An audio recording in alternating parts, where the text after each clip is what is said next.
सभी को राधे राधे। जय श्रीमन नारायण। आपके अपने YouTube चैनल प्रेम भक्ति में फिर से एक बार स्वागत है। और कैसे हैं आप लोग? आशा करती हूँ कि आप सब अच्छे होंगे, स्वस्थ होंगे। इसी कामना के साथ आज हम सुनेंगे कीड़ी नगरी की कहानी।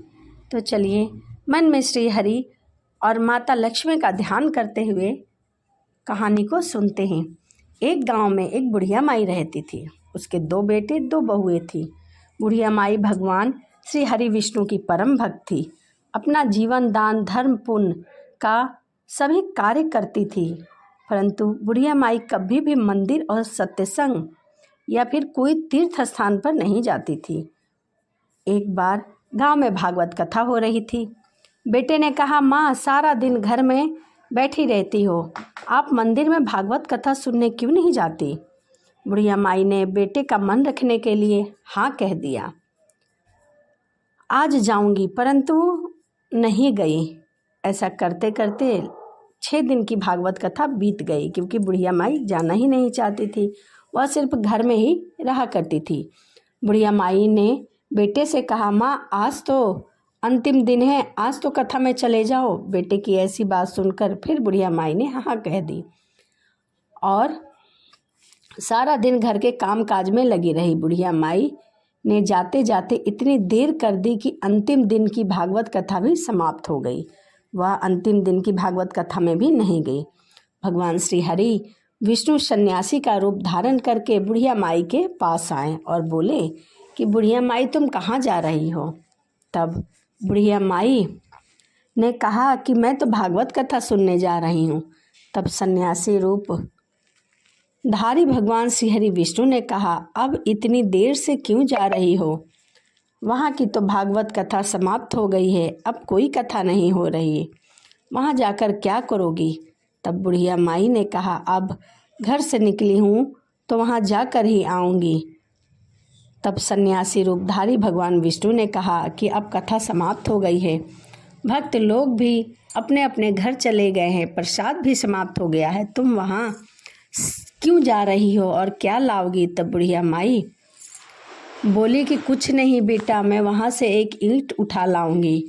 तो सन्यासी रूपधारी भगवान श्री हरि विष्णु बोले, तुम वहाँ से मिट्टी का ईंट लाओगी, उसके बदले में मैं तुम्हें एक सोने का ईंट देता हूँ।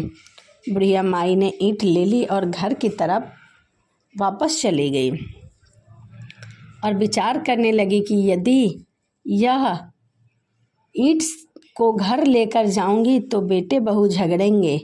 इसीलिए बुढ़िया माई ने घर के आंगन में ही ईंट को ज़मीन में गाड़ दिया। परंतु अब बुढ़िया माई का ध्यान उस ईंट पर ही लगा रहता था। हर समय वह ईंट के बारे में ही सोचती।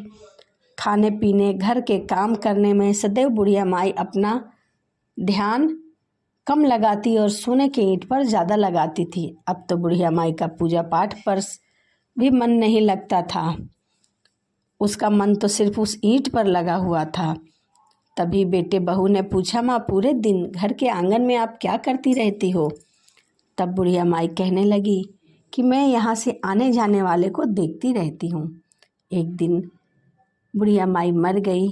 यमराज के दूत आए और बुढ़िया माई को ले गए। बुढ़िया माई को लेकर धर्मराज जी के पास जा पहुँचे। धर्मराज जी ने सारी बात बतलाई। धर्मराज जी ने बुढ़िया माई को कुतिया की योनि में जन्म दिया। कुतिया उसी पेड़ के नीचे बैठी रहती और बुढ़िया माई की बहू ने कहा कि इस कुतिया को यहाँ से भगाओ, नहीं तो यह बच्चों को काट लेगी। तो उसके बेटे ने उसे पीट कर लकड़ी से मार मार कर वहाँ से भगा दिया। बुढ़िया माई मर गई और सर्प की योनि मिली।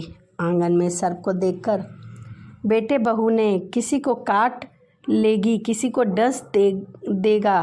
फिर बुढ़िया माई को बेटे ने खूब मारा और धर्मराज जी के पास फिर बुढ़िया पहुंच गई। बुढ़िया माई कीड़ी का रूप धारण करके उस आंगन में कीड़ी नगरा बना लिया। आंगन में कीड़ी नगरा हो गया। घर वाले बहुत परेशान हुए। घर वाले भोजन भी नहीं बना सकते थे। जहाँ देखे वहाँ चींटियाँ ही चींटी दिखती थी। मन ही मन स्मरण करने लगे तब भगवान श्री विष्णु सन्यासी का रूप धारण करके आए और बोले कि कुछ खाने को दे दो। तब घर वालों ने कहा, महाराज हमारे खाने को भी कुछ नहीं है, ना ही कुछ बनाया है, क्योंकि हमारे घर में कीड़ी नगरा हो गया है। आप ही इसका कोई उपाय बताइए। तब महाराज जी ने आंगन में खुदा और सोने की 28 ईंटें निकाली और दोनों बेटे बहू को दे दिए और कहा कि तुम्हारी माँ के नाम से दान पुण्य करना। धर्मात्मा बने सन्यासी जी ने ऐसा कहा कि प्याऊ लगवाना, गौशाला खुलवाना, गाय के चारे की व्यवस्था करना, परंतु दोनों बेटे आपस में झगड़ने लगे कि तू दान कर, तू दान कर, परंतु किसी ने बुढ़िया माई के नाम पर दान नहीं किया और कीड़ी नगरा वहाँ उसी स्वरूप में स्थापित रह गया। कुछ दिन बाद सन्यासी वापस आया और बुढ़िया माई के बेटे से भगवान स्वरूपी धारी सन्यासी महाराज ने कहा कि हमारी घर की हालत वैसी की वैसी ही है, कीड़ी नगरा तो वैसे का वैसा ही है। तब साधु रूपधारी भगवान विष्णु ने कहा कि वह सोने के ईंट के टुकड़े लाओ और उन्हें बेचकर उनसे जो भी धन मिले उसे तुम्हारी माँ के नाम से दान पुण्य करो। इस पर कीड़ी नगरा पर शक्कर और आटा डालो। तुम ऐसा करोगे तो तुम्हारी माँ को मोक्ष की प्राप्ति होगी और तुम्हारे घर से कीड़ी नगरा भी चला जाएगा। जो व्यक्ति प्रतिदिन सुबह प्रातः आटा और शक्कर कीड़ी नगरे पर डालता है वह सदैव धनवान, पुत्रवान और संपन्न, सुख शांति यापन करता है। उसके घर में कभी कोई कष्ट नहीं आता, उसका जीवन सदा सर्वदा आनंद में व्यतीत हो। उसके और उसके परिवार जन अत्यधिक स्नेह प्रदान करते हैं।